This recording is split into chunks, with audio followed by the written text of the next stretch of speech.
아들 우리 주 예수 그리스도를 믿사오니 이는 성령으로 잉태하사 동정녀 마리아에게 나시고 본디오 빌라도에게 고난을 받으사 십자가에 못 박혀 죽으시고 장사한 지 사흘 만에 죽은 자 가운데서 다시 살아나시며 하늘에 오르사 전능하신 하나님 우편에 앉아 계시다가 저리로서 산자와 죽은 자를 심판하러 오시리라.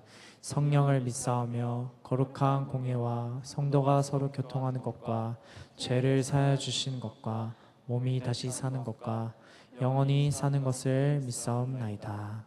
아멘.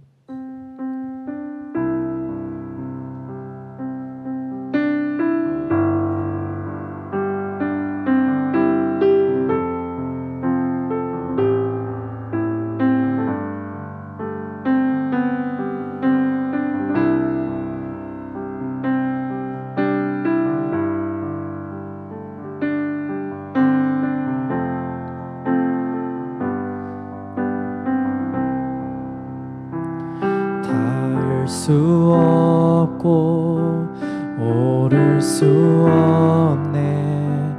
사망의 권세 노인 우리 절망 가운데 하늘을 보며 주의 이름 나 부를 때 닿을 수 없고 오를 수 없네. 사망의 권세 노인 우리 절망 가운데 하늘을 보며 주의 이름 나 부를 때 어둠을 뚫고 주님의 사랑 내 영혼을 비추시네. 모든 것 이미 이루신 주님 주 예수 내 산소망.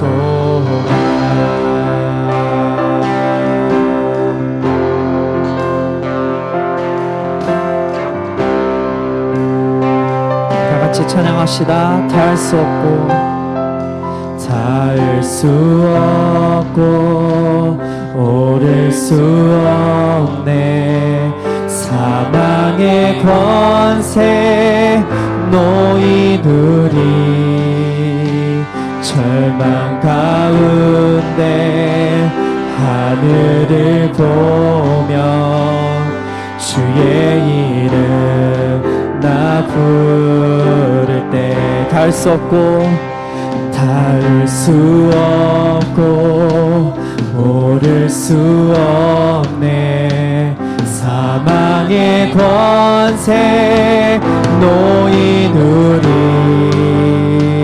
절망 가운데 하늘을 보며 주의 이름 나 어둠을 뚫고 주님의 사랑 어둠을 뚫고 주님의 사랑 내 영혼을 비추시네. 모든 것 이미 이루신 주님 주 예수 내 산소망. 다같이 찬양합시다. 할렐루야 할렐루야 주의 이름 찬양해. 할렐루야 내게 자유 주셨네. 죄의 저주 끊으신 구원의 주의 이름 주 예수 내 산소망. 언약의 말씀 이루어진 아침 언약의 말씀 이루어진 아침 시작됐네.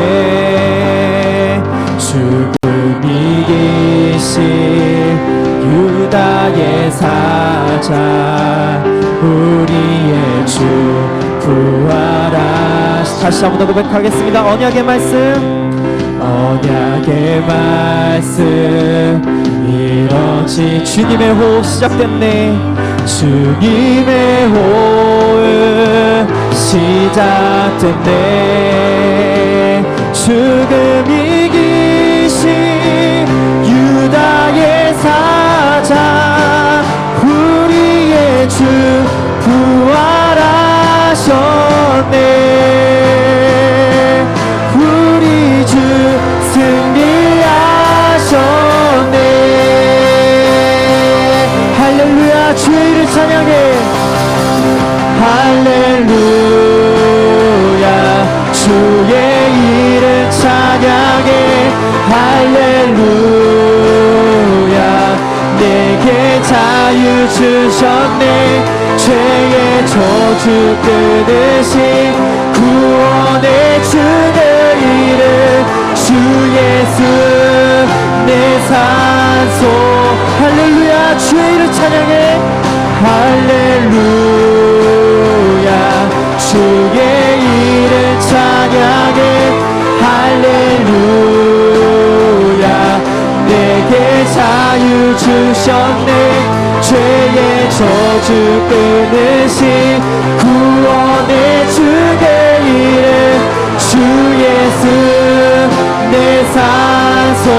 찬양. 할렐루야. 할렐루야. 주의 이름 찬양해. 할렐루야. 내게 자유 주셨네. 죄의 저주 끊으신 구원의 주의 이름, 주 예수 내 산. 다시 한번 더 고백합시다. 할렐루야. 할렐루야. 주의 이름 찬양해. 할렐루야. 내게 자유 주셨네. 죄의 저주 끊으신 구원의 주의 이름, 주 예수 내 산소. 주 예수 내 산소가. 주 예수 내 산소가. 예수 주 승리하셨네. 예수 주 승리하셨네.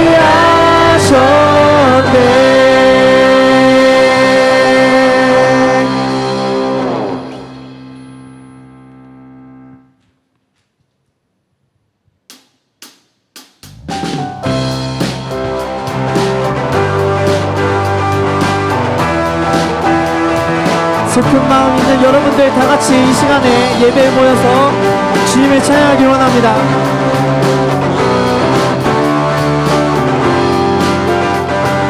슬픈 마음 있는 사람, 슬픈 마음 있는 사람, 예수 이름 믿으며 영원토록 변함없는 기쁜 마음. 다시 한 번 더. 슬픈 마음 있는 사람, 슬픈 마음 있는 사람, 예수 이름 믿으며 영원토록 변함없는 기쁜 마음 얻으리. 예수의 이름은 세상의 소망이요, 예수의 이름은 천국의 기쁜 일생.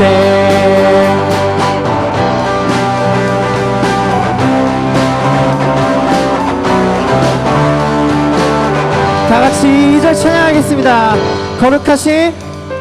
거룩하신 주의 이름 너의 방패 삼아라. 환난 시험 당할 때에 주께 존귀하신 주의 이름, 존귀하신 주의 이름 우리 기쁨 되도다. 주의 품에 안길 때에 기뻐. 예수의 이름은 세상의 소망이요 예수의 이름은 세상의 소망이요 예수의 이름은 천국의 기쁨. 다시 한번 더 고백하겠습니다. 예수의 이름은 예수의 이름은 세상의 소망이요 예수의 이름은 천국의 기쁨일세. 아멘. 시간 여러분 이번에는 다같이 목소리로 한번 찬양해 봅시다. 우리 갈 길 다간 후에 보좌 앞에 나가 왕의 왕께 경배하며. 다시 한번 더 고백합시다. 우리 갈 길 다간 후에 우리 갈 길 다간 후에 보좌 앞에 나 왕의 왕께 다같이 면류관을 드리리 예수의 이름은 세상의 소망이요 예수의 이름은 천국의 기쁨. 예수의 이름은 세상의 소망이요 예수의 이름은 천국의 기쁨일세.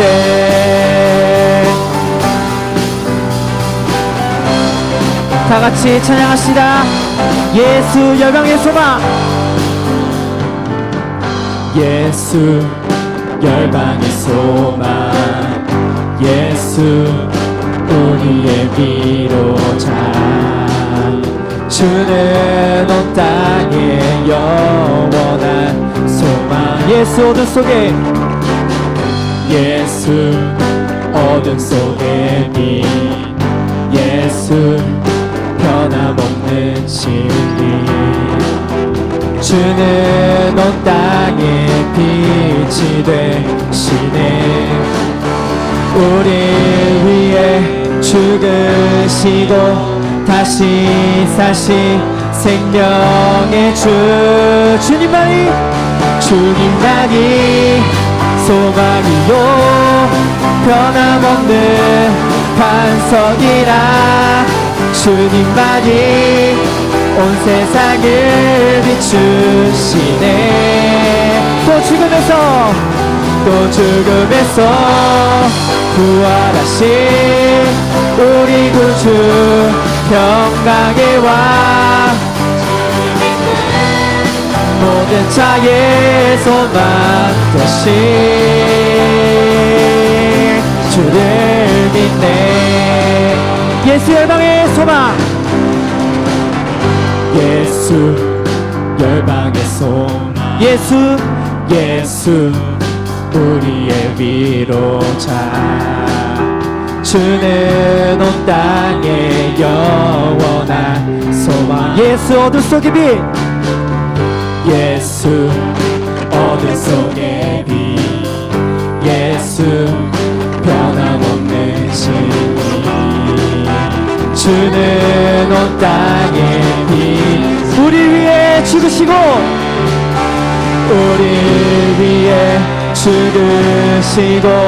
다시 사신 우리 위해 죽으시고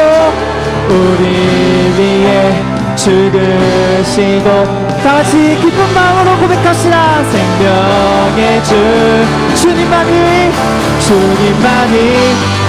소망이요 변함없는 반석이라. 주님만이 온 세상을 비추시네. 또 죽음의 또 죽음에서 부활하신 우리 구주 평강의 왕 모든 자의 가사를 생각하면서 찬양합시다. 주님만이 소망이요 변함없는 반석이라. 주님만이 온 세상을 비추시네. 또 죽음에서 부활하신 우리 구주 평강의 왕 주를 믿는 모든 자의 소망 대신 주를 믿네. 주를 믿네. 주를 믿네. 주를 믿네. 주를 믿네.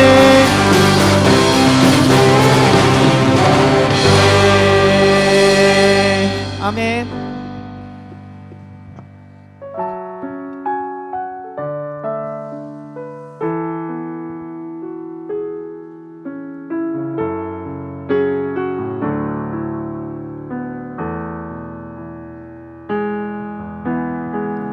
내 백성이 나를 떠나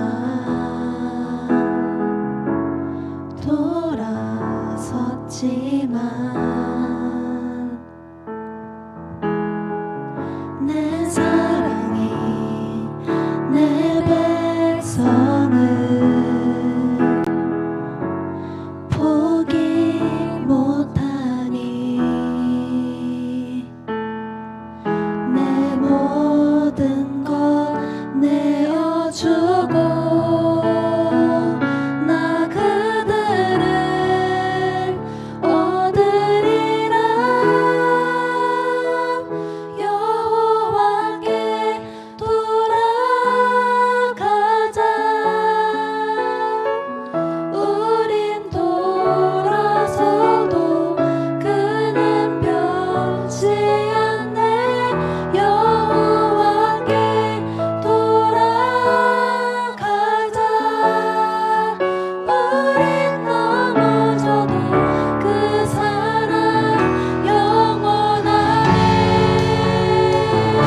사랑이 내 백성을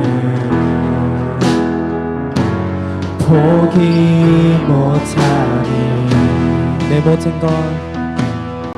내 모든 것 내어주고 나 그대를 얻으리라. 여호와께 돌아가자. 우리 돌아서도 그는 변치 않네. 여호와께 돌아가자. 우린 넘어져도 그 사랑 영원. 여호와께 돌아가자. 여호와께 돌아가자.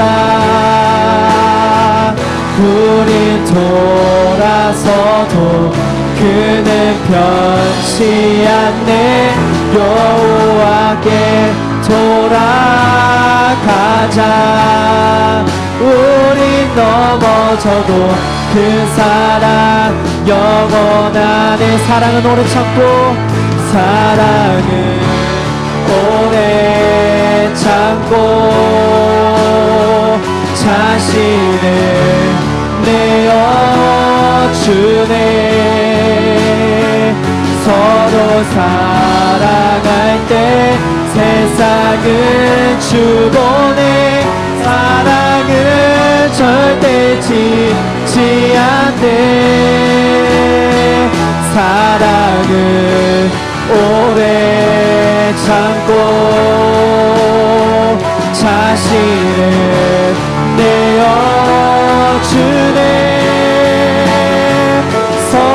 사랑할게.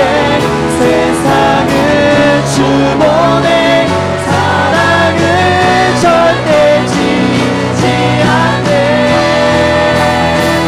여호와께 돌아가자. 우린 돌아서도 그는 변치 않네. 여호와께 돌아가자. 우린 넘어져도 그 사랑. 여호와께 돌아가자. 여호와께 돌아가자. 우린 돌아서도 그는 변치 않네. 여호와께 돌아가자. 우린 넘어져도 그 사랑 영원하네. 여호와께 돌아가자. 여호와께 돌아가자. 우리 돌아서도 그는 변치 않네. 여호와께 돌아가자. 우린 넘어서도 그 사랑 영원하네.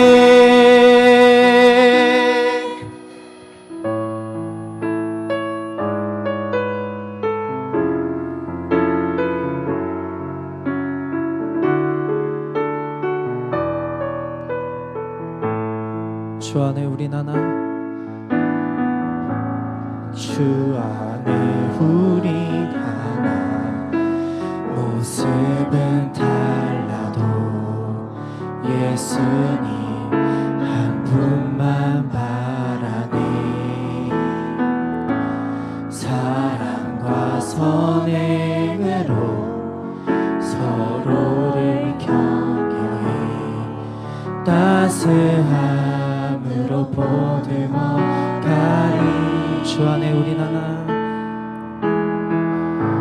주 안에 우린 하나. 모습은 달라도 예수님 한 분만 바라네. 사랑과 선행으로 서로를 격려해 따스함으로 보듬어 가리. 주님 우리 안에 함께 하시니 형제 자매의 기쁨과 슬픔 느끼네. 내 안에 있는 주님 모습 보내. 그분 기뻐하시네.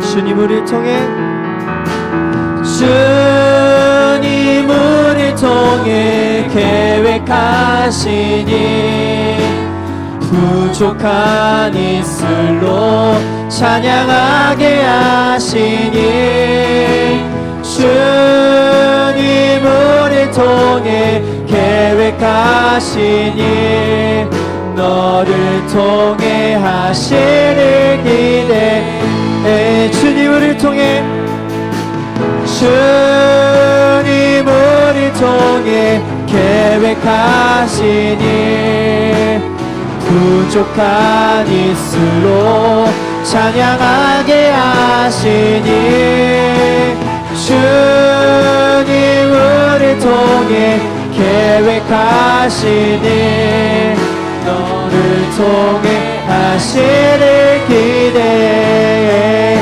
주님 우리를 통해 계획하시니 주님 우리를 통해 계획하시니 부족한 이슬로 찬양하게 하시니 주님 우리를 통해 계획하시니 너를 통해 하시는 기대해. 주님을 통해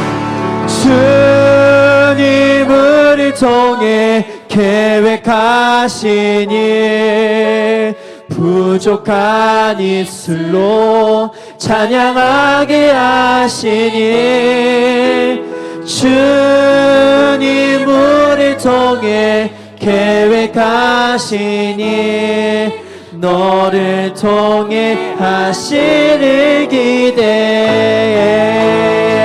다같이 예배를 위하여 기도하겠습니다. 사랑이 많으신 하나님 아버지 감사합니다. 이 시간 귀한 자녀들이 주님 예배하고 저를 보내주시고 하나님께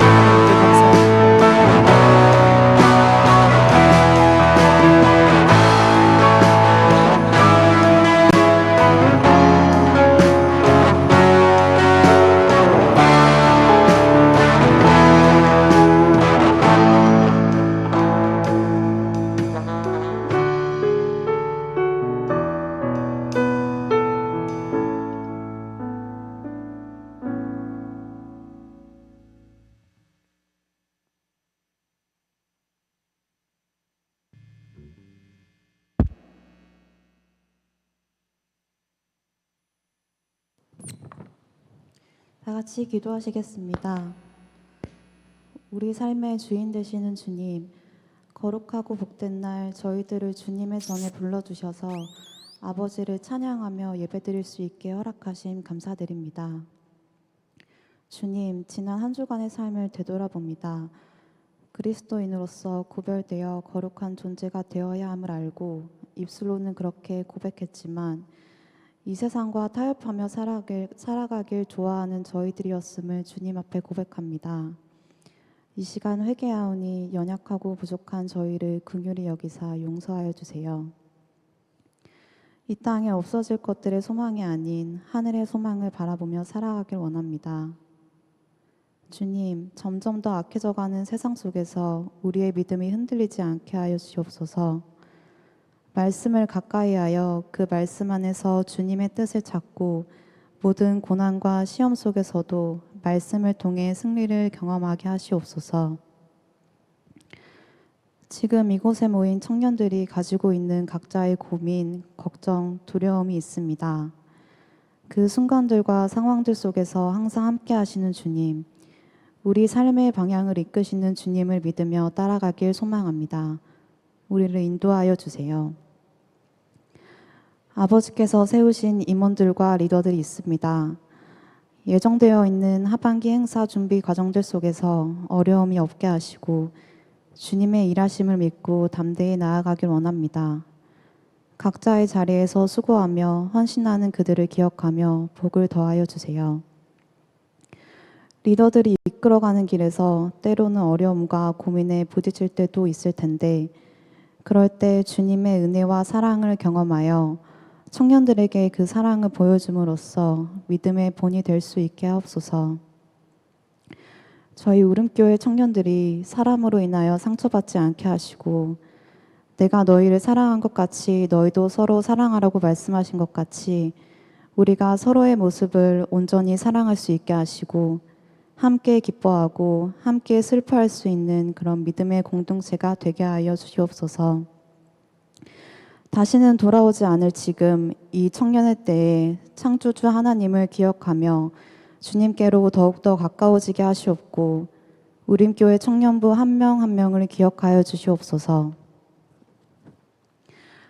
이제 목사님을 통하여 생명의 말씀을 전해 듣습니다.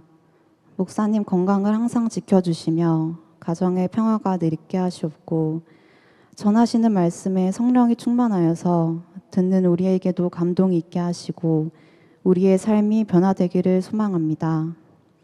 이 시간 온전히 주님 홀로 영광 받아주시옵소서. 지금도 살아계셔서 역사하시는 우리 주 예수 그리스도의 이름으로 기도드립니다. 아멘.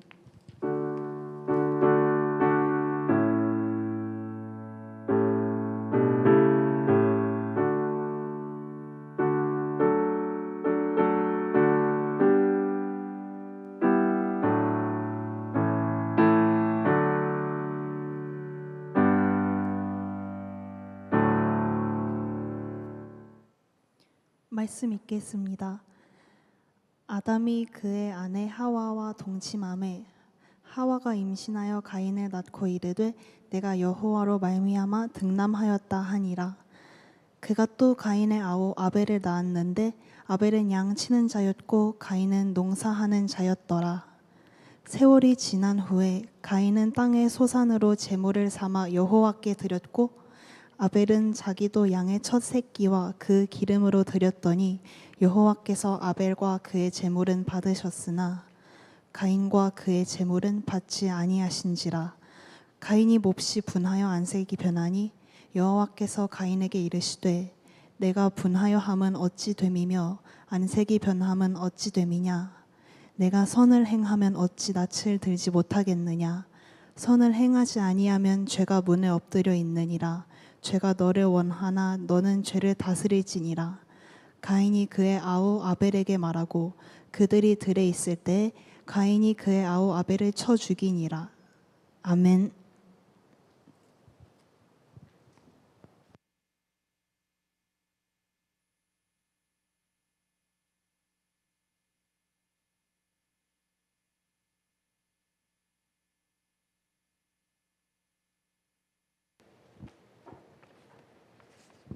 네, 반갑습니다.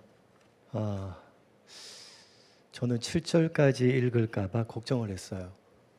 근데 주부에 보시면 7절까지 나와 있거든요. 근데 사실은 8절까지 해야 되는데 제가 잘못 적었어요. 그래서 근데 예인이가 8절까지 읽네요. 뭔가 통했는 것 같아요. 내가 7절까지 읽고 그만두려면 8절 도 읽어주세요 하려고 했는데 8절까지 그냥 읽어버리네요. 네. 감사합니다. 여하튼 좋은 말입니다. 너무 인사하겠습니다. 함께해서 행복합니다.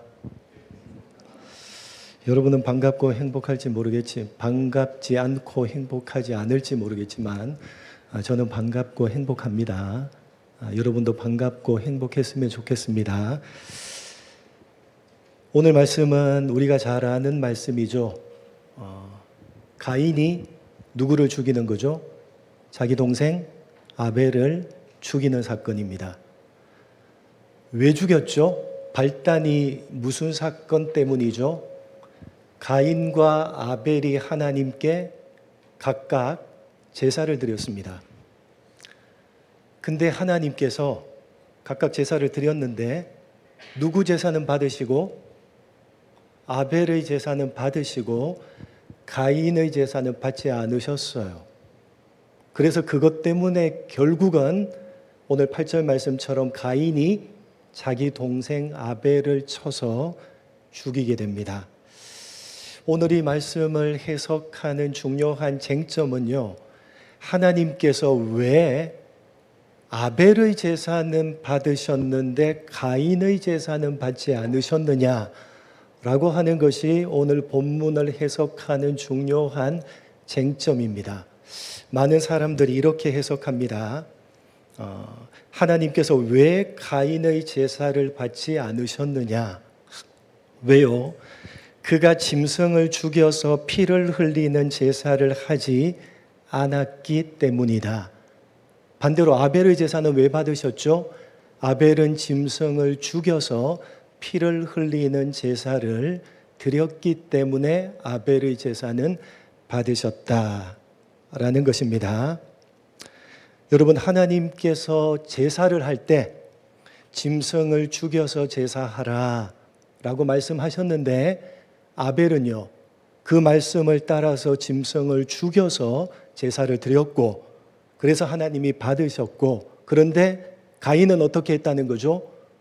짐승을 죽여서 제사를 하라라고 했는데 가인은요, 그렇게 하지 않고 곡식을 드려서 제사를 했기 때문에 하나님이 짐승을 죽여서 피를 흘리고 제사를 하라고 하셨는데 가인은 그 말씀에 순종하지 않았기 때문에 하나님은 그런 제사는 받지 않으셨다라는 해석입니다. 많은 사람들이 그렇게 해석을 합니다. 그래서 적용하기를 우리가 예배할 때 다 예배하는 모두를 받는 것, 모두 다 받는 것이 아니라 하나님이 말씀하신 올바른 방법으로 예배하는 사람의 예배만 받으시고 올바르지 않는 방법으로 예배하는 사람의 예배는 받지 않으신다. 그렇게 적용해 나가요. 여러분 묻겠습니다. 하나님이 말씀하신 대로 올바른 방법으로 예배를 하는 사람의 예배를 하나님이 받으시고, 그렇지 않고 잘못된 방법으로 예배를 하는 사람의 예배는 받지 않으신다. 맞는 말씀입니까? 틀린 말씀입니까? 맞는 말씀입니까? 틀린 말씀입니까? 올바른 방법, 하나님이 말씀하시는 올바른 방법으로 예배해야 하나님이 받으시고, 올바르지 않는 잘못된 방법으로 하나님을 예배하면 하나님이 받지 않으신다. 맞는 말이에요? 틀린 말이에요? 맞는 것 같기도 하고 맞는 말입니다. 맞는 말이에요. 맞는 말.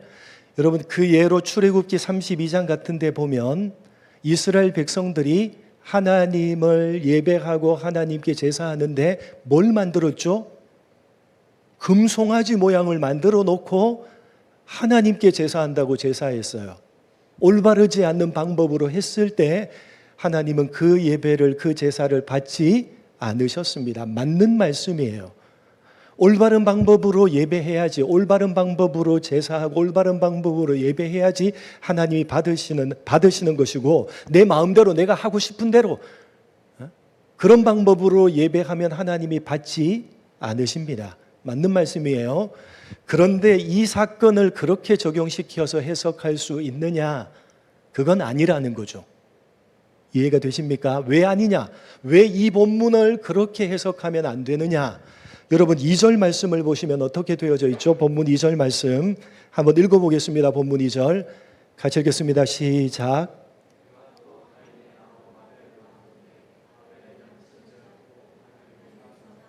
자, 제사 이야기를 하기 전에 먼저 아벨은 뭐 하는 자였고 양치는 자였고 가인은 농사하는 자였다.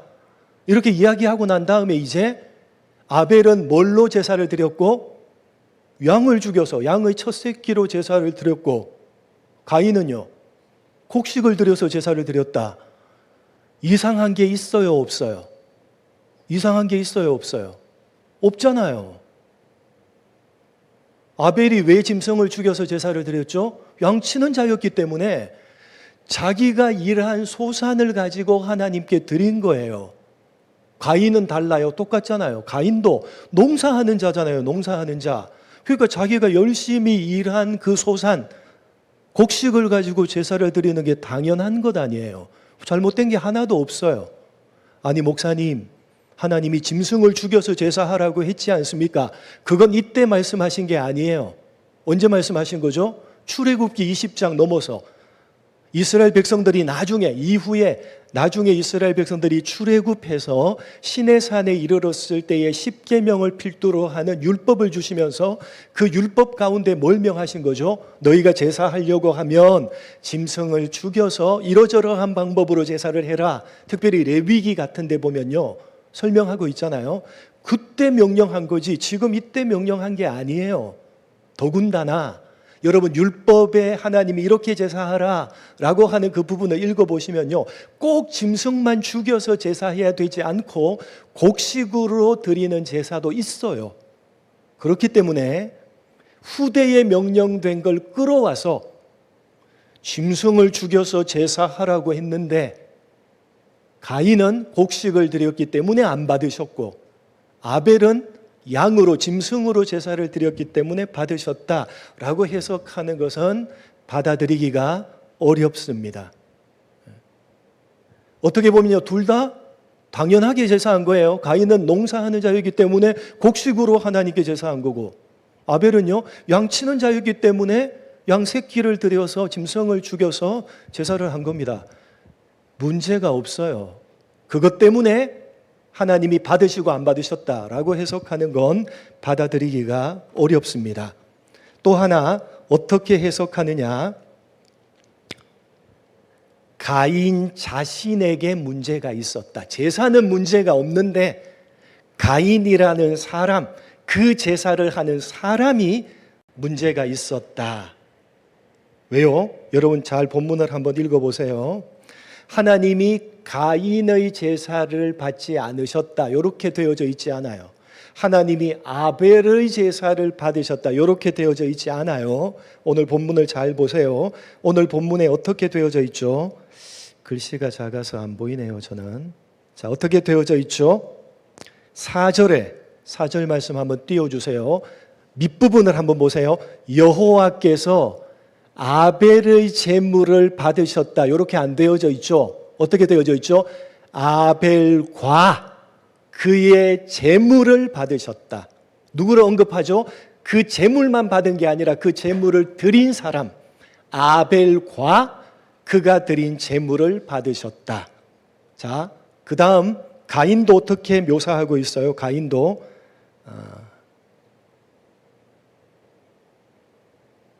가인은 어떻게 하고 있죠? 5절 가인과 그의 제물을 받지 않으셨다. 그래서 보세요. 성경을 봐라. 하나님이 제물만 받으신 게 아니라 제물은 문제가 없다. 제물을 드린 제사는 문제가 없지만 누가 문제가 있었다? 그 제사를 드린 가인이 문제가 있었기 때문에 가인을 받지 않으셨기 때문에 가인이 받을 만하지 못하였기 때문에 가인은 받지 않으시고 그가 드린 제물도 받지 않으신 거고 아벨과 그의 제물을 받으셨다. 봐라, 아벨이 받을 만한 사람이니까 아벨 받으시고 그가 드린 제물도 받으신 것이다 라고 해석하는 겁니다. 이러한 해석도 받아들이기가 어렵습니다. 왜 어렵죠? 여러분 과연 아벨이 받을 만한 사람이었는가? 아벨은 과연 하나님께서 받을 만한 사람이었는가를 확인할 길이 없기 때문입니다. 본문을 봐도. 또 하나, 여러분 이 앞에 나오는 내용이 뭐죠? 3장의 내용이 뭐죠? 3장의 내용이 사람이 죄를 범하고 타락한 내용 아닙니까? 그죠? 첫사람 아담과 하와가 죄를 범하고 타락했어요. 그리고 그 타락한 아담과 하와가 누구를 낳은 거죠? 가인을 낳았고 아벨을 낳은 것 아닙니까? 그렇죠? 그렇다면 타락한 이 아담과 하와가 낳은 가인과 아벨 중에 아벨은 괜찮은 사람이고 아벨은 죄의 영향을 전혀 안 받은 사람이고 가인은 그 죄의 영향을 받았다로 볼 수가 있어요, 없어요? 없잖아요. 둘 다 죄를 범하고 타락한 아담과 하와가 낳은 자식들이기 때문에 이 모두들도 뭘 가지고 태어나는 거죠? 죄성을 가지고 태어나는 거죠. 죄의 영역에서 자유로울 수 없습니다, 아벨도. 자, 그렇게 3장과 연결시켜서 볼 때 가인은 받지 못할 존재 자체가 그 사람 자체가 받지 못할 사람이었고 아벨은 받을 만한 사람이었다라는 식으로 해석하는 건 역시 3장과 연결해서 이 4장을 이해할 때 받아들이기가 어렵습니다. 아벨이 죄에서 자유로운 사람이었다라고 말하기가 어렵기 때문입니다. 가인이나 아벨이나 사실은 똑같은 죄인이었기 때문에 누구 하나 더 낫다고 할 수가 없는 사람이었기 때문에 가인은 받을 만해, 이 아벨은 받을 만했고 이 가인은 받을 만하지 못했다라는 식으로 해석하는 것 또한 받아들이기가 어렵습니다. 또 하나의 해석은 히브리서 11장과 연결시켜서 하는 해석입니다. 여러분 잘 들으세요. 이 11장과 연결시켜서 하는 해석은 틀리기도 하고 맞기도 합니다. 자, 틀리기도 하고 맞기도 합니다. 이 11장과 연결시켜서 하는 해석은 히브리서 11장 4절에 이렇게 되어져 있어요. 같이 한번 읽어보겠습니다. 이 오늘 본문을 가리켜서 이렇게 해석을 해요. 히브리서 기자가 이렇게 말을 해요. 같이 한번 읽어보겠습니다. 시작.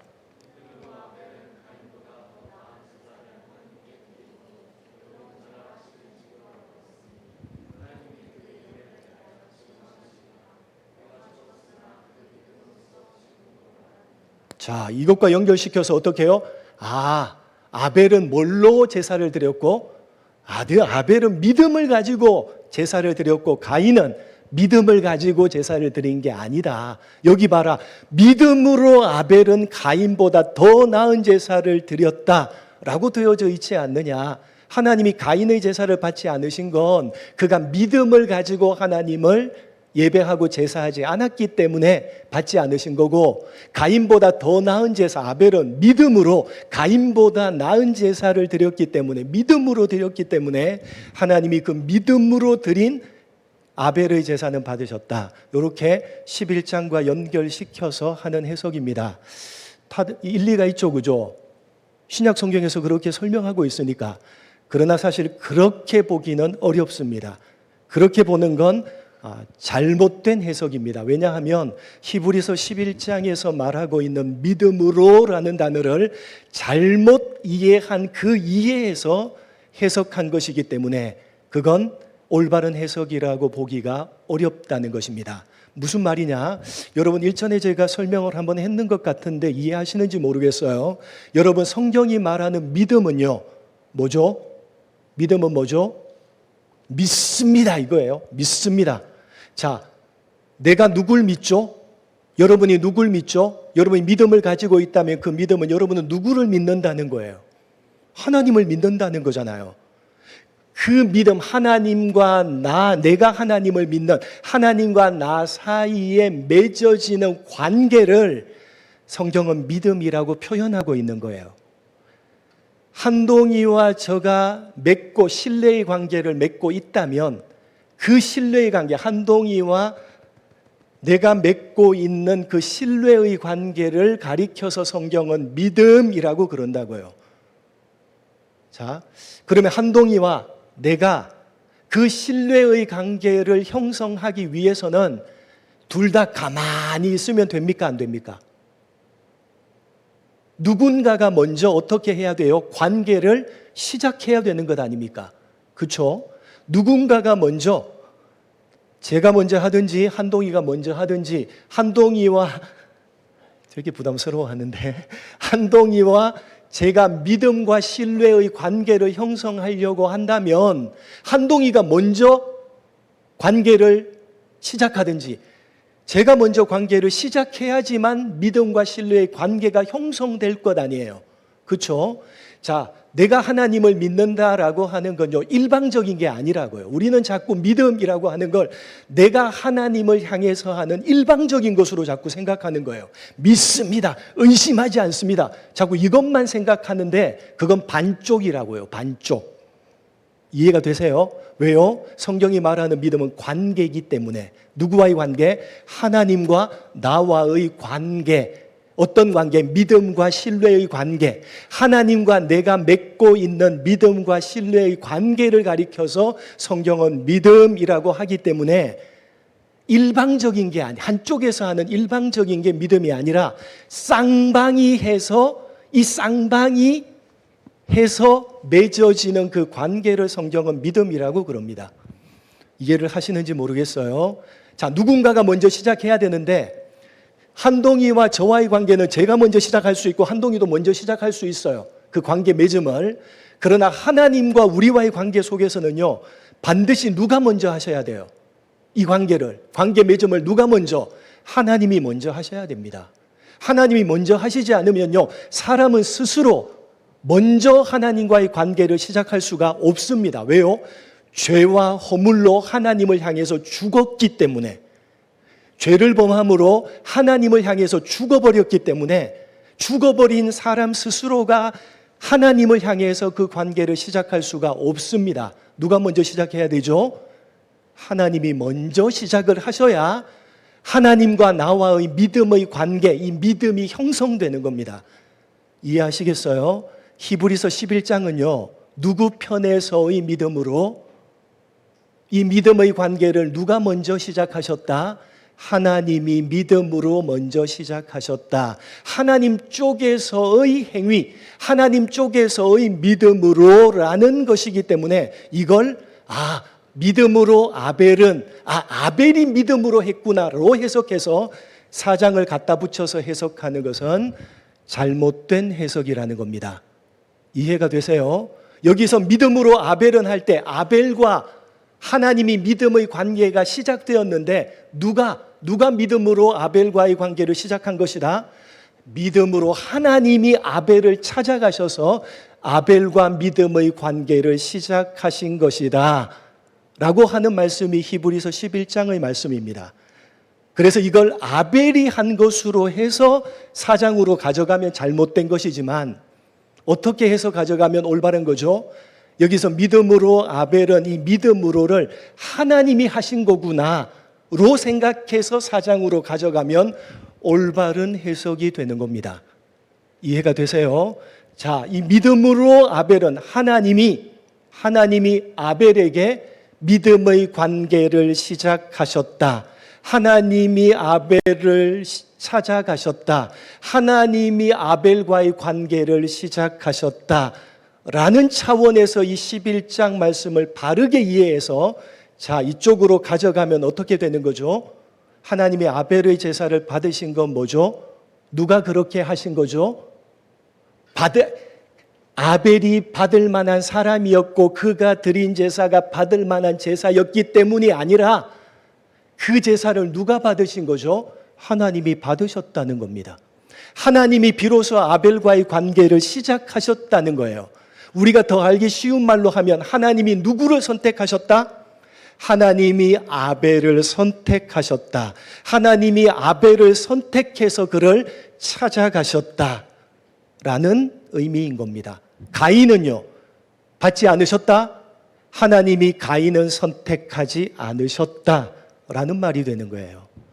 그래서 오늘 이 사건은요, 3장부터 이어지는 3장의 중요한, 성경에서 제일 중요한 말씀이 있다 그랬죠? 생각 안 나죠? 창세기 3장 15절 여자의 후손을 주겠다. 구원자를 약속했잖아요. 여자의 후손을 주겠다 약속하시고 4장에 넘어가면 이제 타락한 사람이 구원받을 수 있도록 여자의 후손이라는 이름으로 구원자를 주시는데 결국 그게 누구죠? 예수님 아닙니까? 예수님을 주시는데 아담으로부터 누구로 이어지는 혈통을 통해서 아담으로부터 누구로 이어지는 혈통? 가인이 아니라 누구로 이어지는 아벨로 이어지는 혈통을 통해서 하나님이 구원자를 보내주기로 아벨을 구원의 혈통으로 선택하셨다라는 의미가 오늘 이 4장의 사건이 말하고자 하는 의미입니다. 이해가 되세요? 자, 하나님이 이제 여자의 후손을 보내주기 위해서 아담으로부터 아벨로 이어지는 이 혈통을 선택해서 이 혈통을 통해서 예수님, 여자의 후손을 보내주기로 계획을 하시고 아벨을 선택하셨는데 누가 그걸 방해합니까? 가인이 그 아벨을 죽임으로 방해를 하죠.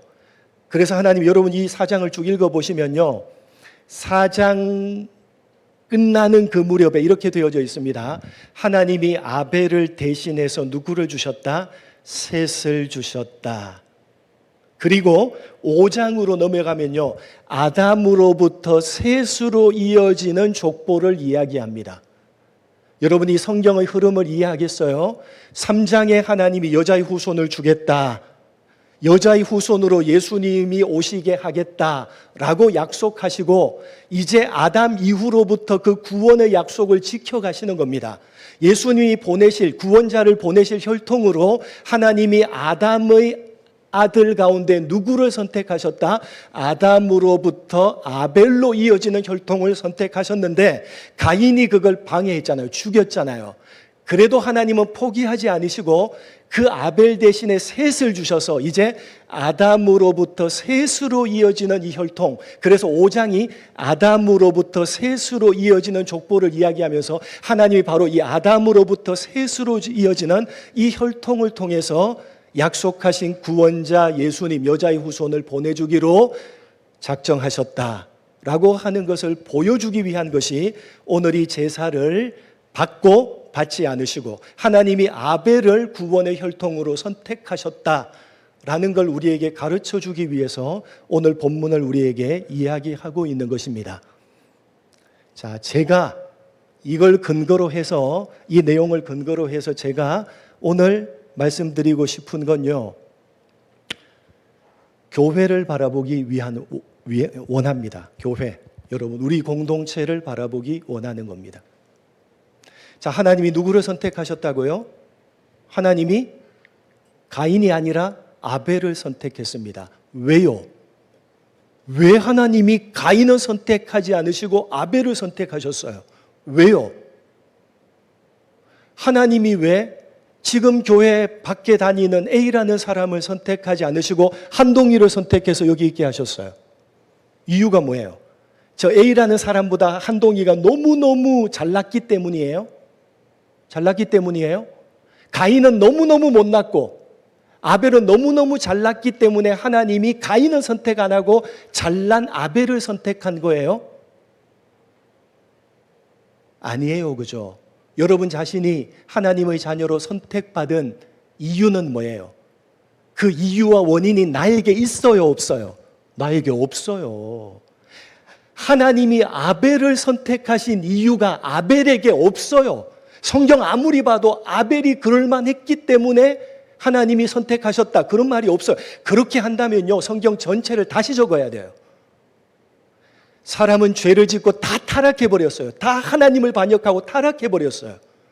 그래서 하나님이 그럼에도 불구하고 구원의 약속을 하시고 이제 구원자를 보내시기 위해서 하나님이 이제 혈통을 선택하시는 거죠. 아담으로부터 이어지는 혈통, 예수님을 보내실 구원의 혈통을 선택하시는데 하나님이 누구를 선택하셨다고요? 가인이 아니라 아벨을 선택하셨다는 거예요. 누가? 하나님이 그렇게 하셨다는 거예요. 가인보다 아벨이 잘났기 때문이 아니라 하나님이 하나님의 주권으로, 하나님의 주권적인 의지에 의해서 아벨을 선택하신 겁니다. 쉽게 말하면 그래서 그걸 뭐라 그래요? 나에게는 원인이 없어요. 선택받을 만한, 아벨에게는 선택받을 만한 원인이 없어요. 그렇죠? 우리에게는 하나님의 선택함을 받을 만한, 구원함을 받을 만한 원인이 없어요. 근데 하나님이 일방적으로 그냥 하나님의 주권으로 우리를 선택하신 거예요.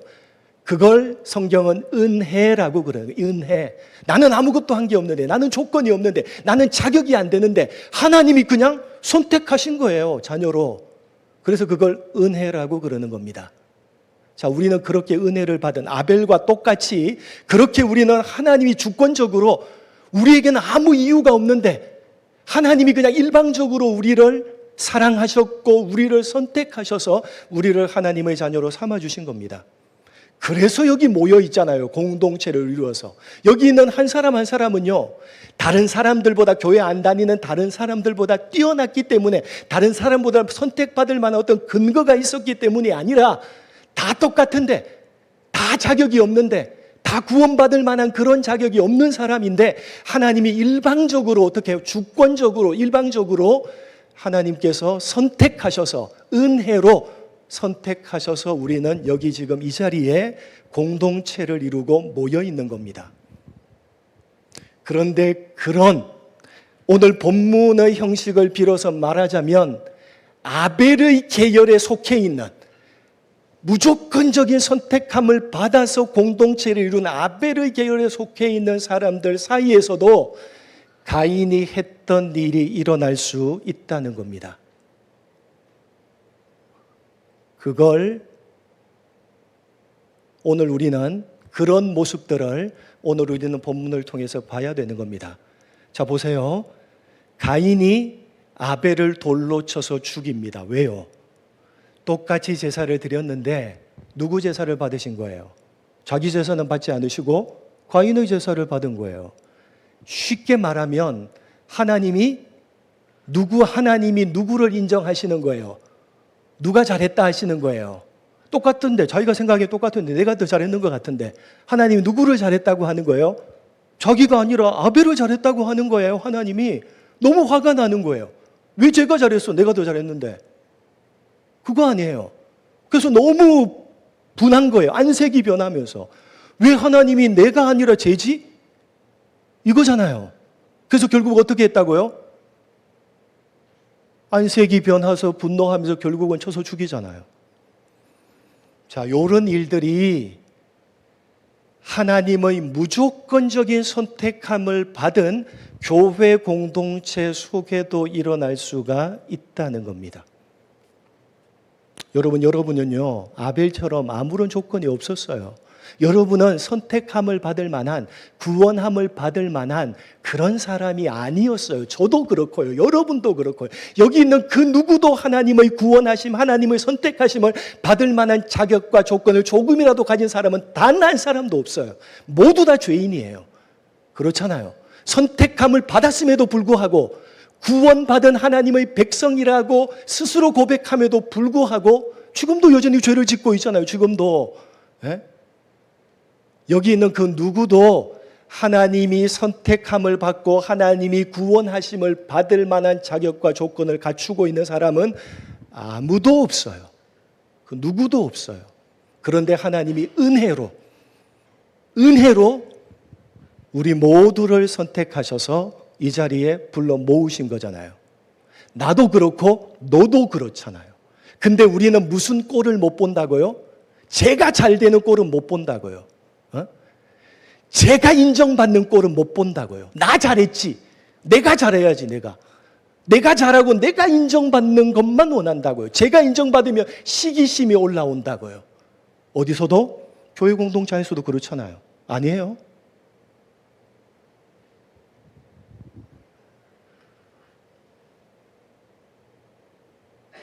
형이 동생을 시기해서, 왜? 하나님이 죄를 인정해주고 제가 잘했다고 하니까 형이 동생을 죽이잖아요. 선배들 있죠? 공동체. 후배들이 신앙적으로 세워지고 뭔가 잘하고 하면요, 시기하지 마세요. 박수 쳐줘야지. 박수. 내일인 듯이 기뻐해야죠. 그게 공동체 아니에요.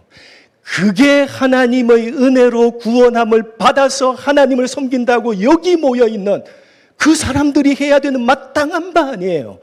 가인처럼 형인데 동생을 시기심 때문에 쳐서 죽일 거예요? 동생 잘 되는 꼴을 못 보는 거예요? 동생이 뭐 좀 잘 인정받고 좀 칭찬받으면 너무 안 되는 거예요. 내가 인정받아야 돼요. 내가 잘했군, 너는 못했어요? 예?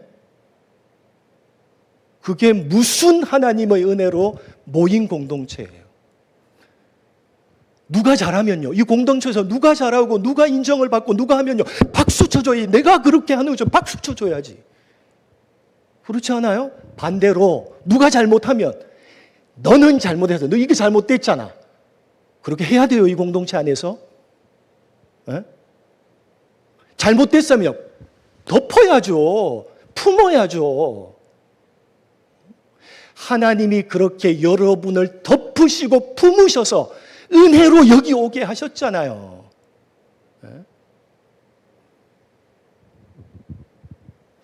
제가 너무 흥분하는 것 같은데, 교회 공동체는요, 하나님이 은혜로 나를 구원했다. 나는 선택받을 만한, 나는 뭔가 칭찬받을 만한, 나는 뭔가 어떤 자격도 없는 사람이다.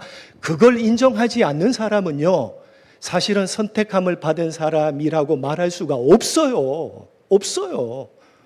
그건 뭐예요? 내가 뭔가 선택받을 만하고 내가 뭔가 구원받을 만하기 때문에 구원받았어. 이렇게 하는 사람은요, 무슨 그게 신앙이네요. 그 기독교 신앙 가지고 있지 않은 사람이에요. 자기 열심인 거예요, 그건. 올바른 기독교 신앙을 가지고 있는 사람은요, 가장 이 중심에 뭐가 있느냐? 하나님, 나는 정말 자격이 없는 죄인인데, 나는 정말 구원을 받을 만한 것이 아무것도 없는데, 사람을 죄 순서대로 쭉 세운다면 나는 제일 꼴등, 모든 인류가 서고 제일 꼴등에 서야 되는데, 하나님이 그런 나를 아무 조건도 안 보고 은혜로 덮으셔서 하나님이 그렇게 나를 구원해 주셨군요. 하나님, 그래서 내가 이 자리에 있고 내가 하나님을 섬기고 있는 것입니다. 이 고백이 중심에 있지 않는 사람은요, 여러분이 정말 선택받은 사람인지 정말 구원함을 받은 사람인지 확인해 봐야 돼요. 정말 하나님의 은혜로 구원받았다라는 사람은요, 그 중심에는요, 언제나 그게 흐르고 있다고요. 여러분, 사도 바울을 보세요. 사도 바울이 얼마나, 성경 보면 얼마나 뛰어난 사람, 자기 모든 것을 다 버리고 하나님을 위해서 살았던 사람 아닙니까? 그가 디모데전서 1장, 디모데전서는요, 사도 바울이 이제 노년이 되어서 곧 죽기 직전에 최후로 쓴 서신이 디모데전서예요. 디모데전서에서 뭘 고백해요?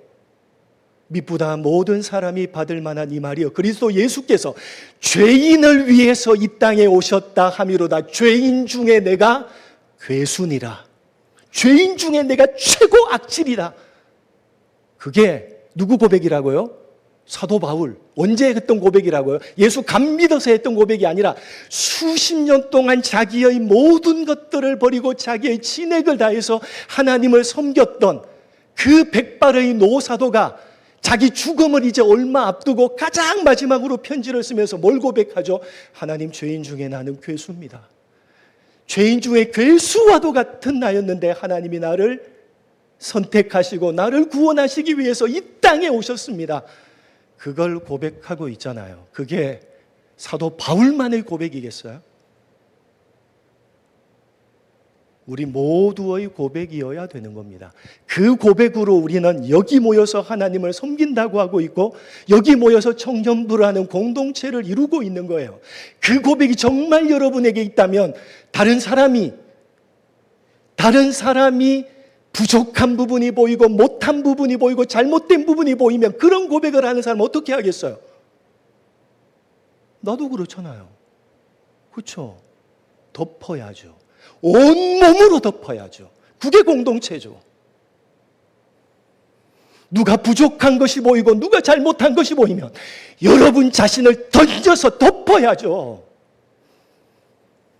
그게 하나님을 믿는 공동체 아니에요.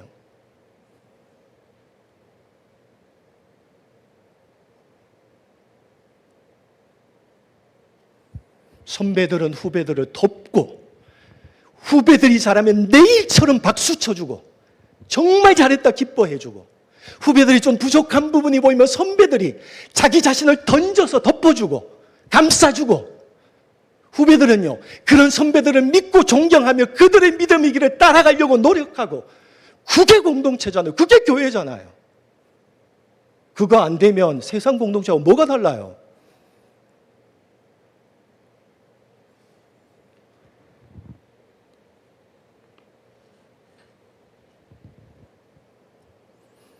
겸손하고 정직하게 여러분 자신이 정말 구원을 받은 사람이라면 그 구원이 여러분 때문에 주어진 것이 아니라 예수님이 여러분을 위해서 십자가에 죽으시고 피 흘리시고 그 목숨값으로 여러분을 덮으셔서 여러분의 허물과 여러분의 부족함과 여러분의 실수와 여러분의 자격 없음을 그 하나님께서 예수를 죽임으로 덮으셔서 은혜로 여기 불러주셨다는 사실을 고백하셔야 돼요. 여러분이 믿음이 있다면, 여러분이 정말 구원받았다면, 그래서 그런 부르심을 받은 사람으로 여기에서 똑같이 그런 부르심을 받은 사람들을 향해서 그걸 보여줘야죠.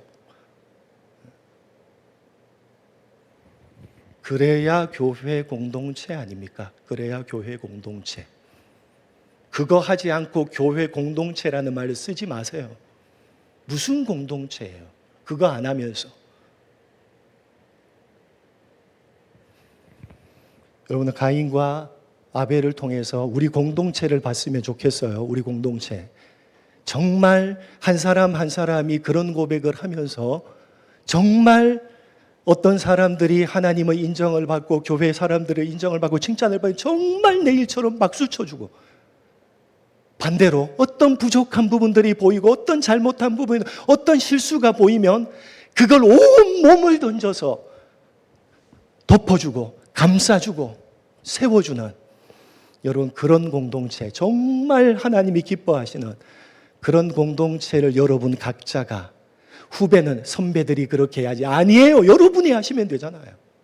선배들은요 선배로서 합당하게, 후배는요 후배로서 합당하게.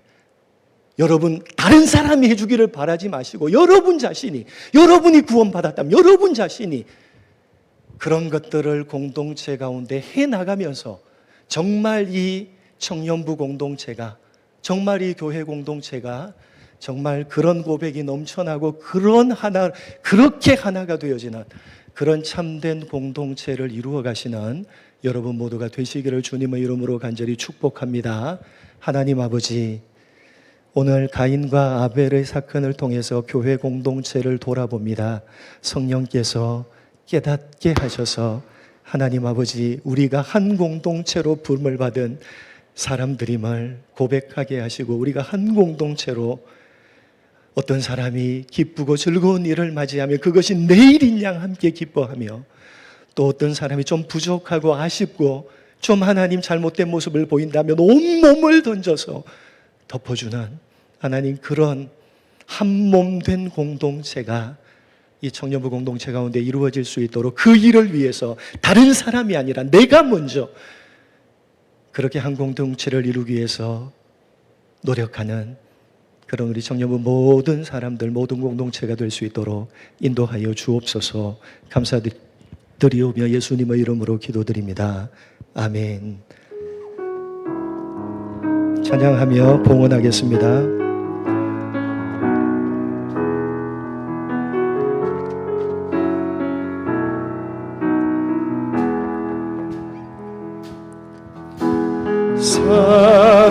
사랑이 넘치기보다 사랑이 넘치는 교회, 섬김을 원하기보다 섬김의 기쁨 알아가는 교회. 세상이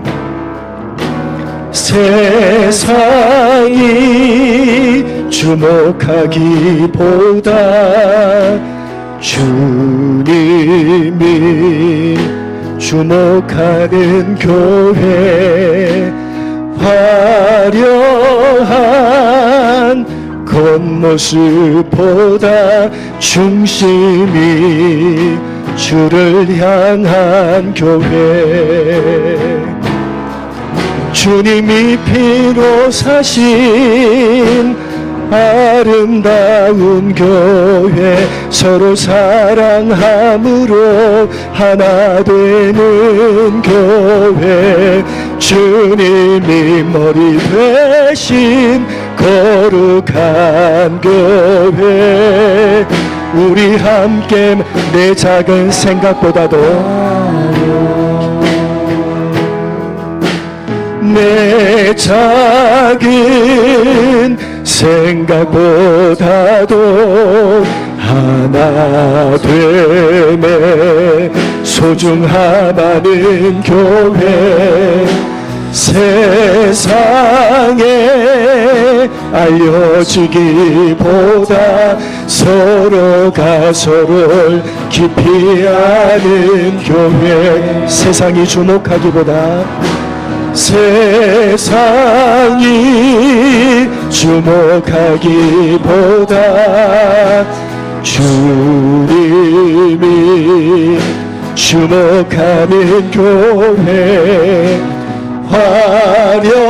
화려한 겉모습보다 중심이 주를 향한 교회, 주님이 피로 사신 아름다운 교회, 서로 사랑함으로 하나 되는 교회, 주님이 머리 되신 거룩한 교회, 우리 함께 만들어 가요.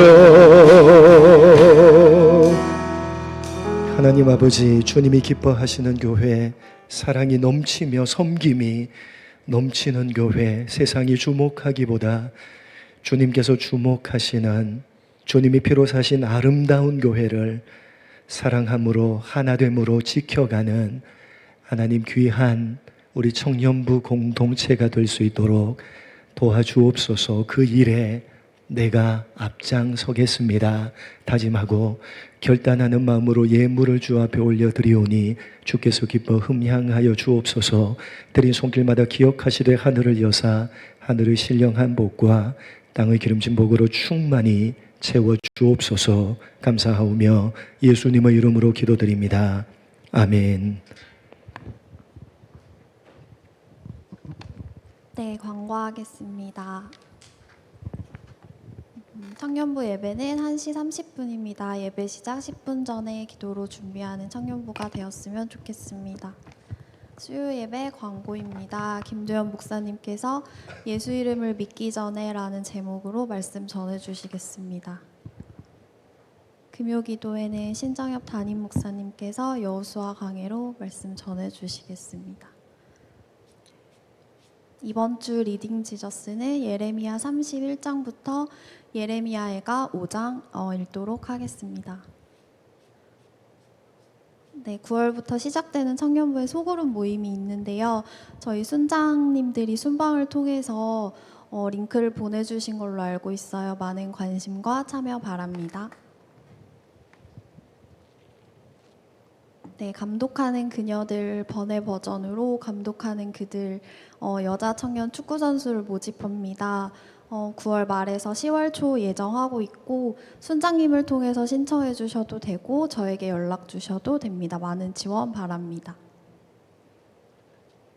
선교 기금 마련을 위한 바자회가 교회에서 있는데요. 바자회를 위한 물품을 기증받습니다. 사용할 수 있는 가전제품, 의류, 생활용품, 유아용품 등 판매 가능한 모든 물건을 교회로 기증해 주시면 감사하겠습니다. 오늘부터 이제 김민식 청년과 문희라 청년 결혼식 축가 연습이 있을 예정인데 순모임 후에 4시까지 본당으로 모여주시면 감사하겠습니다. 다음 주 기도는 성윤동 청년, 성경봉독은 이혜윤 청년, 예배위원은 문희라 반윤진 청년입니다. 이상입니다. 네, 다 같이 일어나셔서 함께 찬양하겠습니다.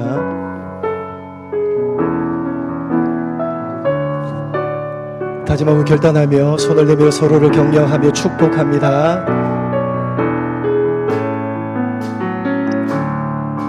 하나님의 부르심에는 후회하심이 없네.